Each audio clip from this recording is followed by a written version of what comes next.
Janoa serait l'un des singes les plus intelligents du monde. Cette femelle bonobo de 16 ans a brillamment réussi les tests proposés par des scientifiques des zoos d'Anvers et de Plaquental en Belgique. L'idée était de confronter bonobos et chimpanzés sur une série de 6 exercices mêlant puzzles et jeux d'adresse.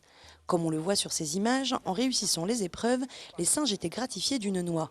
Pour les spécialistes, le résultat est tout à fait inattendu. On avait attendu que les chimpanzés allaient gagner ce match parce que dans la nature, les chimpanzés utilisent souvent les outils.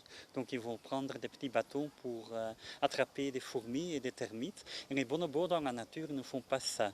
Pourtant, l'objectif premier de ces expériences n'était pas tant un concours entre bonobos et chimpanzés. Pour nous, chercheurs, le travail commence seulement maintenant.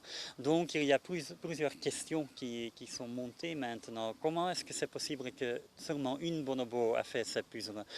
Peut-être elle était plus motivée, elle aimait mieux les noix que les autres bonobos. Peut-être qu'ils détestent les noix.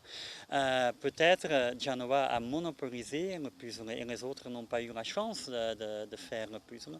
En d'autres termes, ces premiers tests ouvrent la voie à de nouvelles recherches axées sur la personnalité de chaque animal. Si les grands singes ont plus de 98% de matériel génétique en commun avec les hommes, chez eux aussi, l'intelligence varie d'un individu à un autre. Est-ce que les bonobos, est-ce qu'ils sont plus intelligents que les chimpanzés? Je ne suis pas si sûr. J'ai plutôt l'impression que ça dépend un peu de l'individualité. Donc il y a un individu, Janoa, qui a gagné. Et ce n'est pas nécessairement parce qu'elle était un bonobo. Je crois qu'il y a les bonobos doués, il y a des chimpanzés doués aussi. Pas de généralisation possible donc, les chimpanzés n'ont peut-être pas dit leur dernier mot. Mais pour l'heure, les scientifiques se félicitent. Cette étude a le mérite de se pencher sur les bonobos, ces grands singes au comportement encore si méconnu.